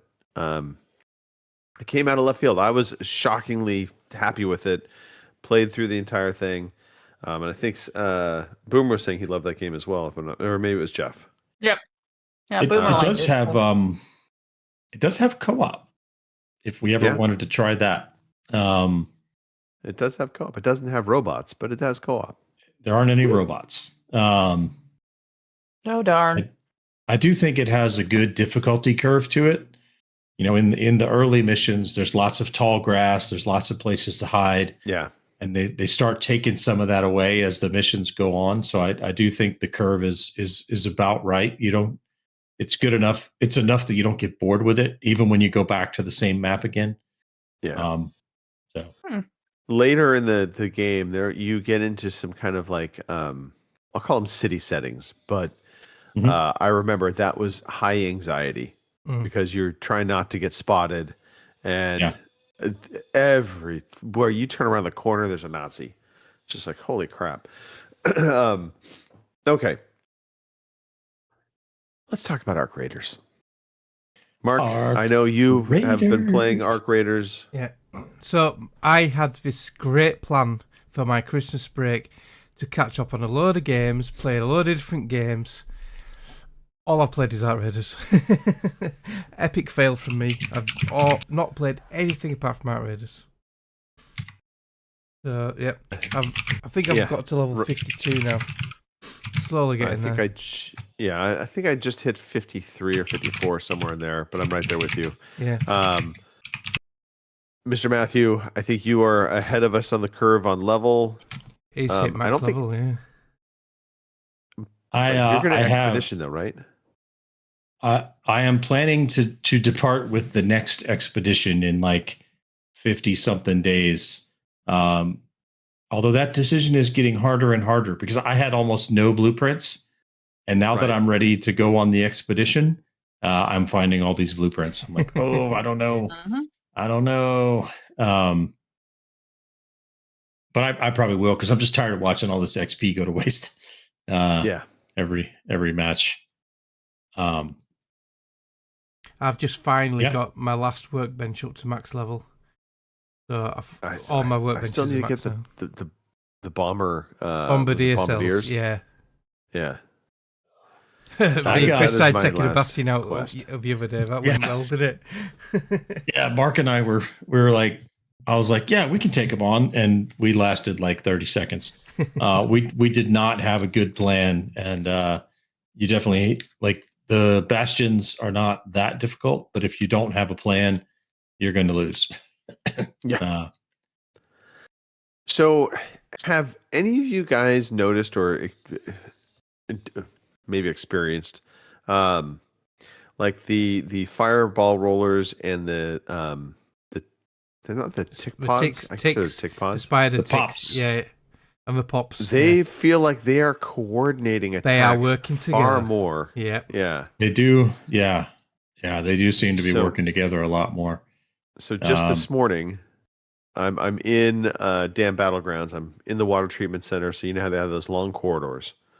Yep. And I was in the space where it's a long corridor, and then they have that open window area to the left or right, depending upon the direction, where it's to the outside, and you can climb up and get in through that way as well if you want. Well, I roll into that corridor and I see a fire pod, and I shoot it, and it explodes, and I turn my back, but then I hear another one coming. It comes up on me, and even though I think I'm far enough away, the fire rolls onto me, so I'm starting to burn. Then one of those exploding things comes at me, the tick pod. It hits me. A wasp from the outside starts shooting me from the outside, and then there was another hornet, another wasp, and I'm like, holy crap. And so I go down, and I'm just like, all right, I'm dead. I'm dead in the corner. And I'm thinking about I'm getting ready to surrender, and I just on a I don't know whim broadcast, hey, if anybody's around, if you have a defib, I could use it. If not, you know what? I got some stuff on my body. And I just was feeling, nice. And I've been playing nice for quite a while. And I hear a guy, he's like, yeah, I could see a bunch of wasps hanging around. Let me see what I can do. And he comes up and he's like, I don't have a defib on. He said, maybe I can heal you. And he's like, but maybe you can escape out. And so I'm like, well, we'll see how far I get. Instead of it, if I die, I'll definitely check my body. And so I crawl out, and I'm on the stairwell getting ready to go up to the surface area. And another player comes from out, and he's like, oh, hell no, man. Oh, hell no. I got you, brother. And he defibs me. When suddenly I'm back alive. So I give up. I found a Berletta, and I'm like, hey, well, if you want, take this. You can sell it. And he's like, oh, that's cool, man. Thanks. It was just one of those genuine good moments where I was just like, you know what? I love this game. I love this game. And then they went off mushroom hunting. So yeah. But that's the kind of the cool part about this game. And they have confirmed they do have an aggression algorithm within the game. So if you are playing a lot of PvP, you are going to see a lot more PvP players against you. Whereas if you are playing friendly, you tend to play with other more friendly players. It's not a guarantee, but they actually literally came forward. I posted that note in our WhatsApp. That is part of this. So somebody like Kim who is going to buy this game eventually. Kim, no, you can play with friendly players and have a good experience. One of us. I know. Corazon's telling me the same thing. Sorry, choking to death.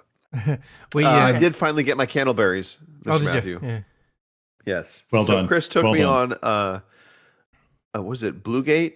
There's Bluegate. a run that Chris makes that kind of skirts the outside of the map. I did that same run. I had to laugh a little bit because I found one bush and I got 3 candleberries out of it. And I was like, sweet. I just need one more bush. Get to the next bush. It gave me 1. Like, are you kidding me? And I needed 5.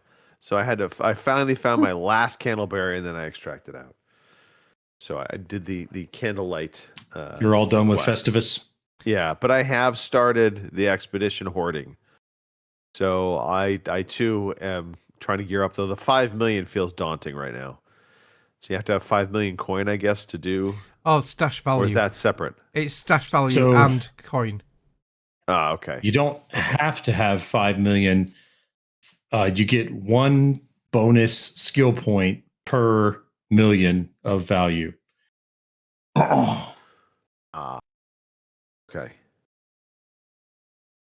All right.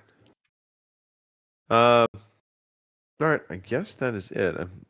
Jeff posted a question. What games I have played? I have had so many nice guys in map. Oh, yeah. So yeah, Yeah, gotcha. I mostly meet. Even Mark and I were playing yesterday in duos, and everybody was just being super friendly. We didn't get shot out once, did we? No, I did have one. I was playing solos, and there was a guy extraction ratting, which hopefully he got some loot. I guess I watched YouTubes of the like Burnt Peanut and all these other people, and they're doing all this PvP, and they're just fighting the whole time. I don't know if they're getting any loot. I guess after 15 minutes, so no more raiders spawn in after when there's 15 minutes or less on the clock. Right. So I guess after that you can be the last team on the map, and then you can get whatever you want. I don't know. I don't really understand the benefit of that play style. But other than I guess they're having fun. That's at the end of the day, the game should be fun, right? There is an element to the excitement of the PvP part of it. Yeah. Not gonna lie. When I have been in some firefights, especially when I was playing with Jay, and we had this crazy in Stellamontis, this crazy back and forth firefight, or when we were on Dan Battlegrounds. I think Mark, you were playing with us. Yeah. And we had to retreat, and we got out with our lives. We were happy, but we had a big firefight. Those moments make this game just feel different. Yeah. I find whenever I get into a PvP situation, it's like it's over so fast. I'm like, I don't even know what just happened. But I'm shockingly bad at PvP considering how many hours I've played this game. This game's gone through 3 stages for me. So when I first got it, it was a 50-50 mix of PvE, PvP. Some people shoot you, some wouldn't. And then with all that online stuff with the Peanut War and everything, it went really toxic. Like mega toxic. You couldn't go anywhere without being shot at. And then all of a sudden, it's just gone mega friendly if you're not shooting people. And now I don't know if that's because they've introduced that matchmaking afterwards. But we did 4 hours, me, Jay, and Rob Snoogans, Friday night, and not one game did we shoot or get shot at. We met a few people, and everyone's, oh yeah, we're friendly, we won't shoot and that. And we still, you got to be careful because you can't trust anybody in this game. So you got to. Right. You got to be aware that they might be lying and they could turn on you. But yeah, we were really successful. And then the last game we did a night raid on Dan Battlegrounds, and we got extraction camped right at the end. Oh, fucking hell, that was so frustrating. So even on the friendly lobbies, there's still people ratting you. Oh yeah, it won't prevent you from coming across a hostile player. Yeah, but the chances I do also find it's how they respond to you. Yeah. Like I'll never forget. I think I was playing with you, Mark, and we were coming across a guy, and he's like, "Are you guys friendly?" And it was the way he said it, and I was just like, "That motherfucker, he is." Yeah. There's badness there. Well, some are waiting to find out if you are friendly, and I think, "Oh, all right, he's easy prey. Then I'm going to shoot this fucker." Right. I wonder if now that people know that this aggression-based matchmaking is a thing, I bet there are some players out there who will play a certain number of games totally chill to get themselves into those lobbies and then be the rat. You know what I mean? Because they're I'm more likely to run across. I bet there's people out there that are doing that. I mean, you could totally game the system. Yeah. You'll go back into the aggressive lobbies, but then you just chill out for a few games and you go back down. Yeah. So I don't know. Yeah. I wish you had. Everybody's got to enjoy the game. Yeah. A new plan, but my tactic now. I always take a raider hatch key now, and on Friday night we always have a hatch key. But obviously the night raid you can't use the hatches, and the first time we didn't use a hatch, we got taken out. So yeah, I always use a hatch key now. I finally found a use for the barricade unit. I've still not used them. I've seen loads use it. It's really handy. When you get a key for a special room, you barricade the door once you go in. You can actually get door barricades as well, can't you? Door locks, but I've not even used one of them neither. Yeah. I don't know if they work or not. I mean, they'll work a little bit. You'll hear them trying to open it. And that's the key. Yeah. Is you get time to prepare. Well, and you put a trap behind it, so as soon as they breach, Yeah. they get a jolt mind or something. Yeah. All right, Kim. It's just a matter of time. I'm just saying. Okay. One of us. Okay. Kim. One of us. One of us. Even Nicole One has it of now. us. So what are you waiting for? I know. I know. I also have 3 million and other one games that I haven't even, played. So. How's everybody doing in the trials? Have you even bothered with the trials? No, not really. I don't the even know if I'm gonna trials get for promoted me. or not. Yeah, if I get something from the trials, great. I don't specifically spend time in the trials, although Okay. I might focus more on the trials because I feel like they might be a little easier than those quests that are like do it all in one round, which I kind of hate Well, those. So with the trials, you have to do it. So like, if the trial is throw snowballs at Rocketeers, Right. you have to get all the points in a single round. Right. And if you But die, that still you lose feels all more- the points. It still feels more attainable Okay. than the other quests where like, it's do it all in one round and it's, go find this, go find that, go find this, go find that. It's like, because sometimes those things are hard to find. Anyway. Yeah. All right. Yeah, I've been concentrating on the flickering flames more than the trials this time round. I'm on the last page of that now. Yeah. I have managed to finish 3 of the trials. One of the throwing snowballs at Rocketeers, I lucked out. I loaded in with an inventory full of snowballs and some Hornet drivers. And I hit the Rocketeer with the Hornet driver and it flipped upside down and landed. And so once it's upside down on the ground, it's just stuck. And so I just sat there throwing snowballs at it. Smart. Mark? Yes. I think we should talk about a quiz jingle. Quiz jingle. Quiz. Quiz. I've got to find it because it's not on my my stream deck. Quiz. I can't find it. This is really good radio. All right, now everybody get settled. Get away from the windows. Now look, good. It's time for the quiz. And you know what? Oh, too bad. Tough. I found it just as you played that. it. Too bad. Tough. All right, here we go.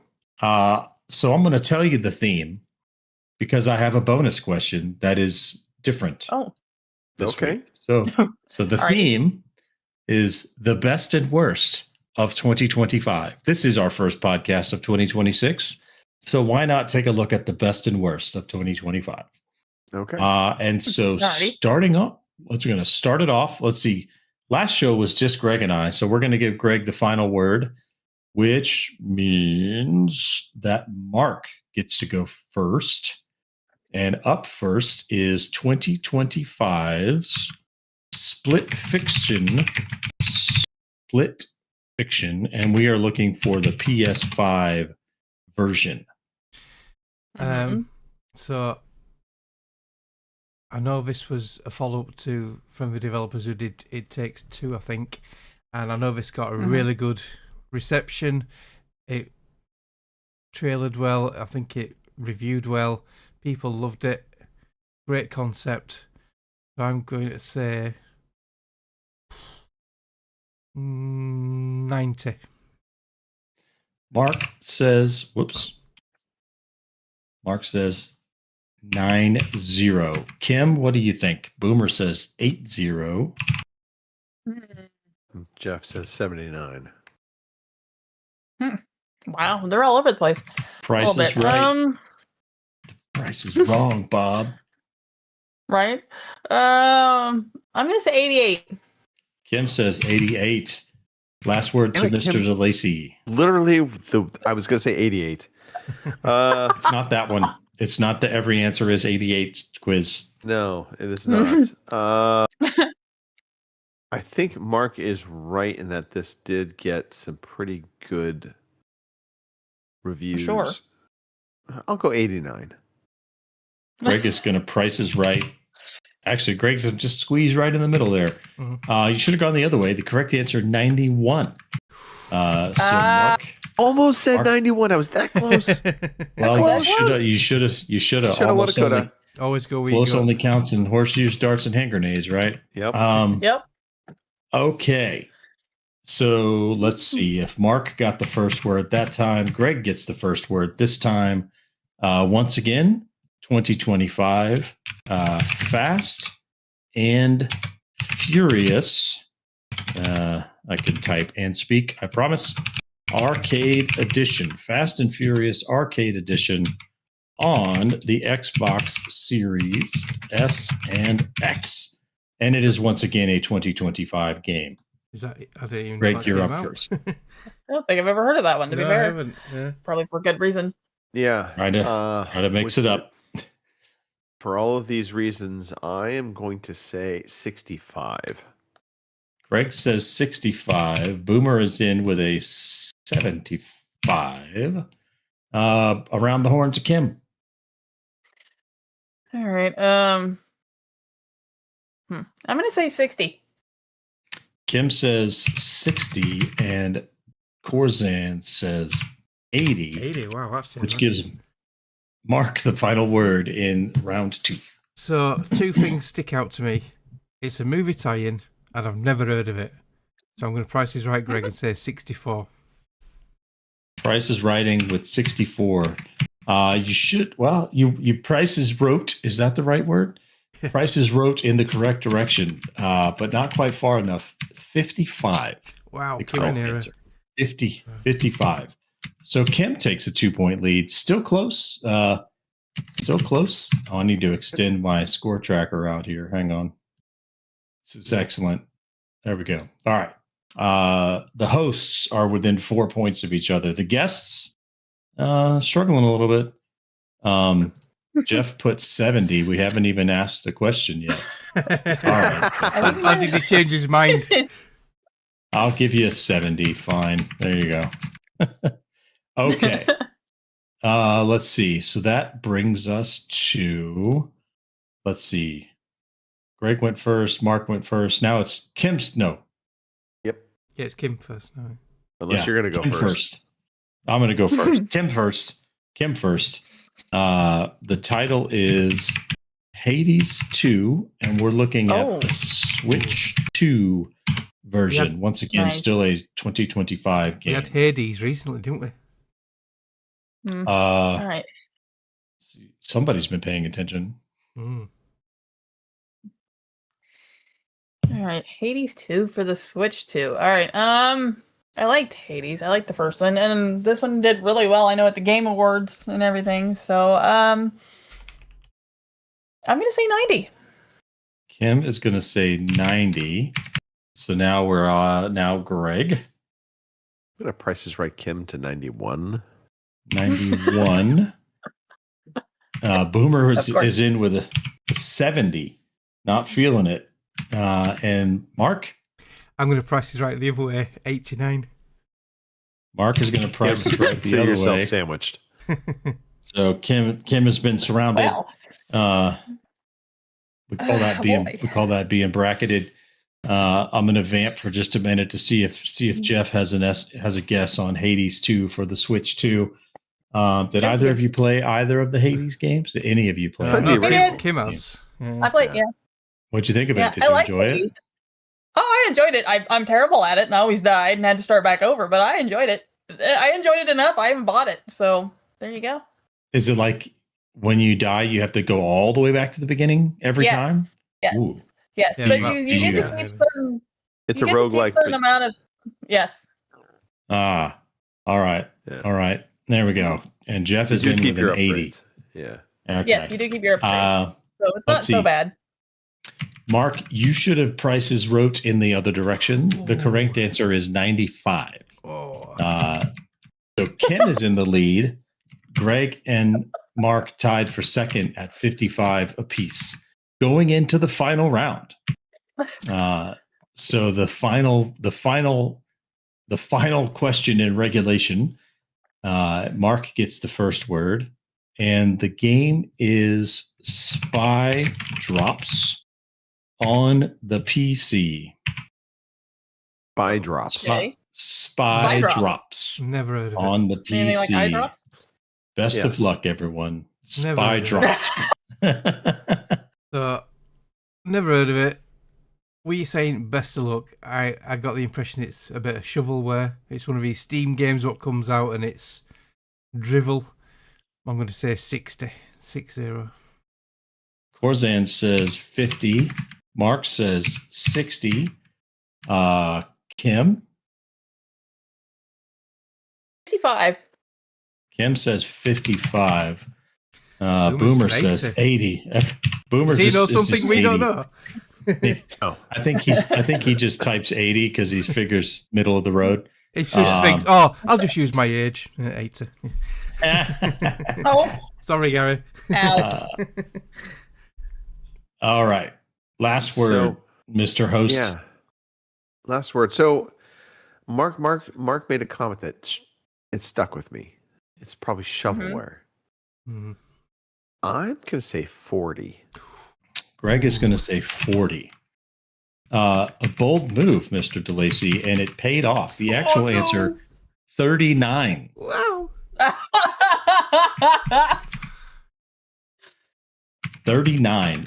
So Spy Drops is described as a Metal Gear Solid clone, complete with PS2 era graphics.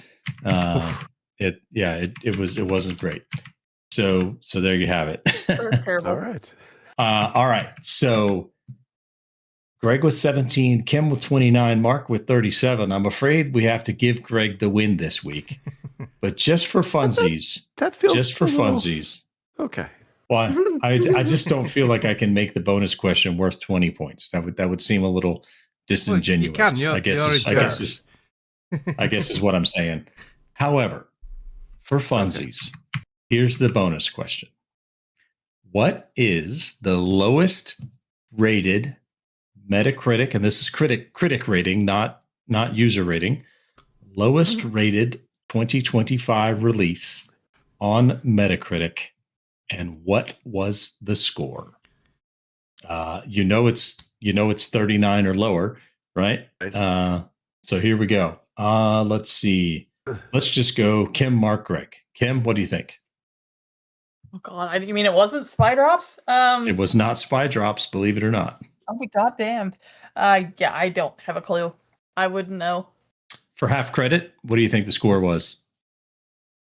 Lowest game. What was the lowest game score? 25.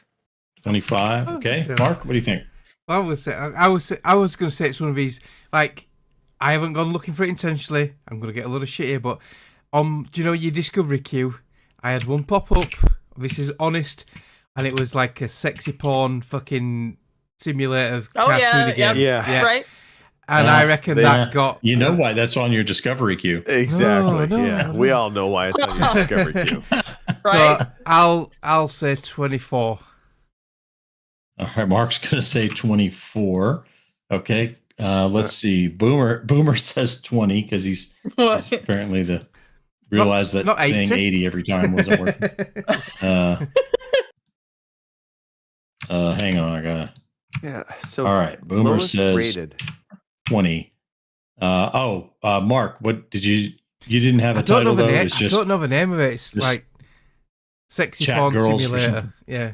Yeah. okay. All right. Porn simulator. Oh, dear It was God. not that. And I'm the I- pervert. All right. I mean, I don't know a game. I'll do a genre. So I'm going to I'm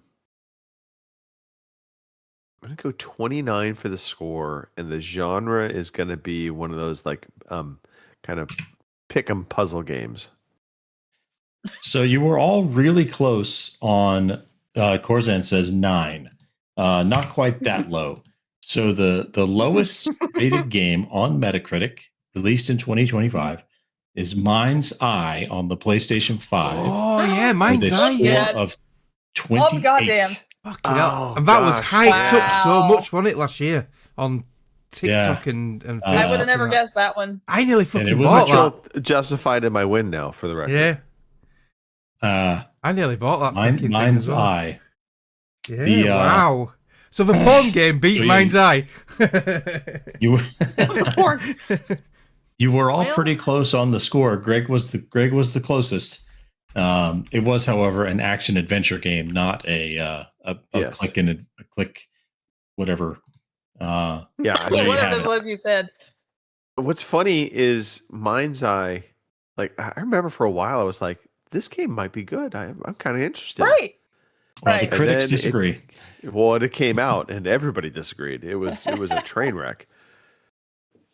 So And there was no salvaging that. I think they take it off the store. It's no longer there. it's still available on Steam. It's currently 50% okay. off. I feel like it They needs to be want a little more than 50% $29 off. and 99 cents for it. Maybe when it hits $5. Yeah, there you go. Yeah, there you go. Okay. Maybe. So there you have it. All right. First Metacritic quiz of 2026 is in the books. And I took the Yeehaw. gold home. All right. Congratulations. Undefeated. Take that, you cretins. Undefeated. Oh next my week. god. Mark, Jesus. play a news jingle for me. Oh, God. I've got to find it. Here we go. I found it. Here is the fucking news. You know when you're used to where stuff is, and you can't use that, you've got to use something else. Oh my god, that was just perfect. my Oh God. god. All right, this first news story for Kim. Kim, The Witcher 3 is reportedly getting a surprise new expansion this year. No So, kidding? Polish Noble Securities and analyst, I can't even say this name, so just know there's a Polish Noble Securities analyst Okay. said last month that he was expecting the next paid add-on DLC for The Witcher 3 to be released in May of 2026. The report follows similar claims from a Polish games insider, Boris Nispilak, Sure. who said last year that the new content was secretly in development at Fool's Theory, the same studio currently remaking The Witcher 1 for CD Projekt Red. Oh, nice. Eurogamer has since followed up with Nispilak, who told it that his information was verified by several independent sources. He also pointed to a comment in CD Projekt's recent financial report in which CFO Piotr Nibuluskiewicz It's easy for you to say. where Like you here said. he said there's a chance that new content hinted upon in recent calls and reports may see release in the coming year, having an impact on our results. So it indeed does look like The Witcher 3 might be getting some new content. Kind of excited for that. Good. Me too. And if you were hoping for a reboot to the Metroid Prime games, I fear you are not going to be rewarded. So, this story, Metroid Prime 4 dev says rebooting the game again was out of the question, despite changing tastes. So, Metroid Prime 4 Beyond was finally released for the Nintendo Switch and Nintendo Switch 2 last month. After nearly a decade of development and a change of developer, the game received generally favorable reviews, but attracted some criticism for its support characters and Desert Hub world, which some perceived as dated. In an interview with Famitsu, and this was translated, so sometimes translations don't necessarily do justice, but according to the unaccredited interviewee, Beyond's formula came from an initial desire to implement open world features into the series. However, the interview suggests that by the time the game approached completion, the development team may have had some doubts about the direction the game had set, but it considered future delays unrealistic, given that Prime 4 was announced way back in 2017, which is kind of crazy. That is a long development time, unless you're Grand Theft Auto. That's pretty long. At the start of the project, perhaps due to the influence of The Legend of Zelda Breath of the Wild, We saw a lot of comments on the internet saying we want to play an open world Metroid. Well, looks like that will not be for the future. So there you have it. Kim. Mm-hmm. There's a massive amount of games coming out to start this year off. Massive.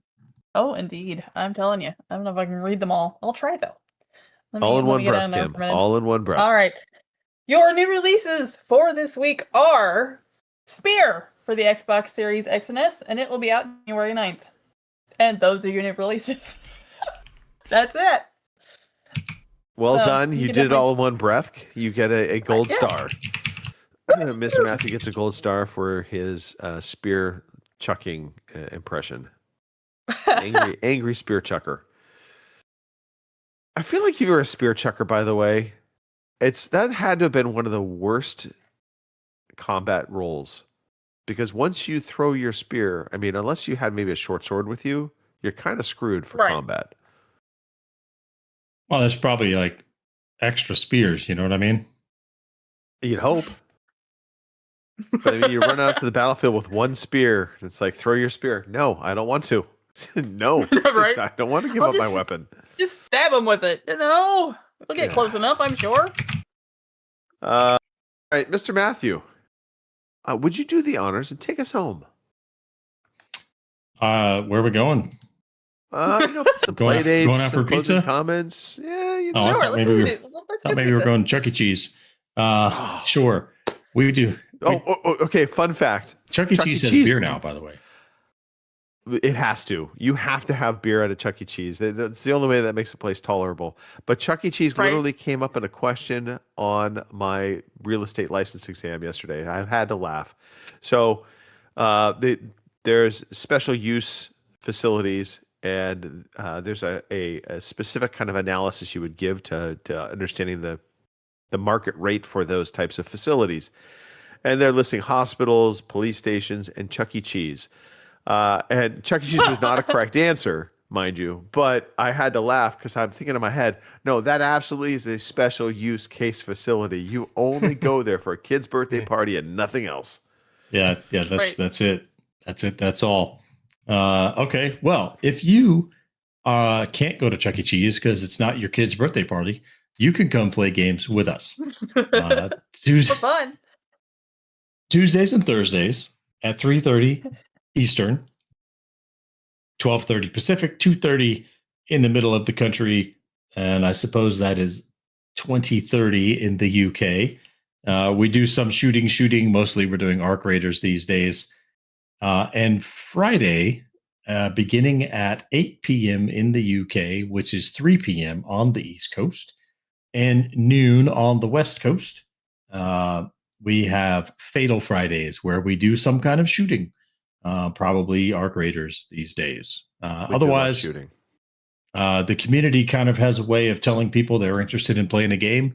Just jump in one of the voice channels in the future on our OC podcast Discord. That's sort of your way of telling the community, hey, I'm interested in playing a game in this genre. There we go. If you would like to get hold of the show, you can send us an electronic letter at ocpodcast@gmail.com. You can hit us up on Twitter at OC_podcast. You can find us on Facebook. You can leave us a like and subscribe or a review on YouTube or Podbean or iTunes. Do people still use iTunes? I don't know, maybe. And there you have it. Please do all those things. It makes us feel special. I'm going to shout out all three of you. Happy New Year. It's great to be back. Enjoy the time off. I'm going to shout out all of the people who help people travel during the holidays. The people at the airport, the people on the airline, they are not seeing people at their best. They have to put up with some nonsense. So shout out to all of them. And shout out to all the random raiders that have defibbed me when I've done something stupid. You are the real heroes. Mark, it's your turn. So a big shout out and Happy New Year to you guys, to all our chatters, and all our listeners. I hope you have a wonderful 2026. And that's about it for me. Over to Kim. Alrighty, I'm going to shout out our shatters that Mark mentioned. So, let me get my phone unlocked here, because I kept a list, because otherwise I would forget you and then I'd feel bad. So our shatters for today have been Boomer, Horzon, Geritol Dan, hey Dan, it was nice to see you, and Lord. So thank you guys for dropping in the chat and, playing our quiz and doing the things. As everybody else said, Happy New Year. Happy New Year to you guys. Happy New Year's to our listeners and our viewers and all that. You guys are the reason we do this thing. And here's to 2026. We'll do more shows and play more games and just have fun. So there you go. Over to Greg. Yeah. Well, shout out to the three of you. Happy New Year. And of course to the community. We do love our community. It's been a good start to the week.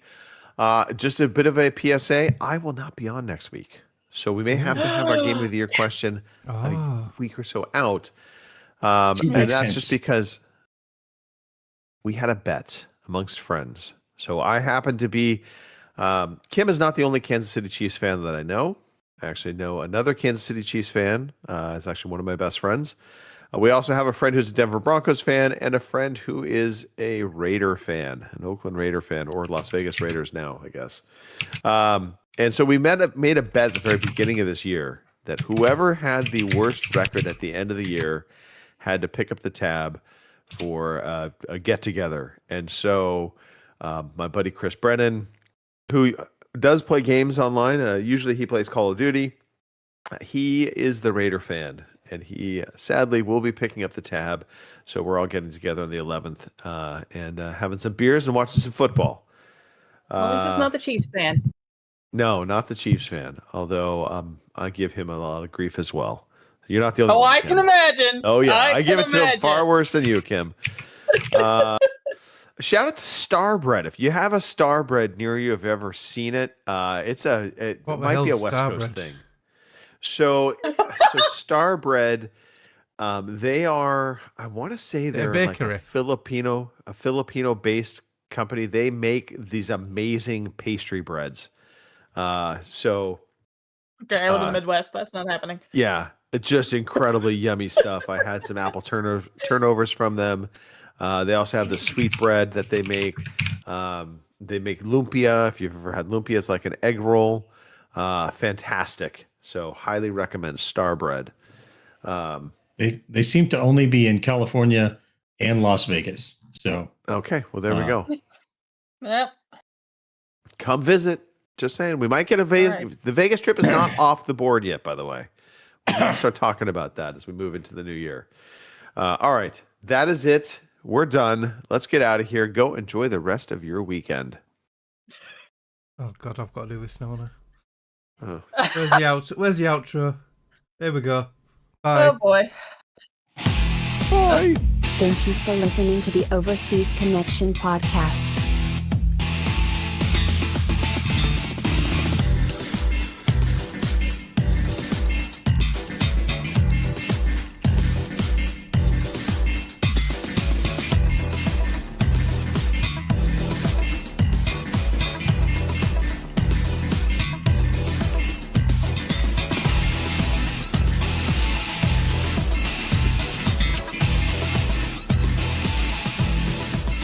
See you same time next week.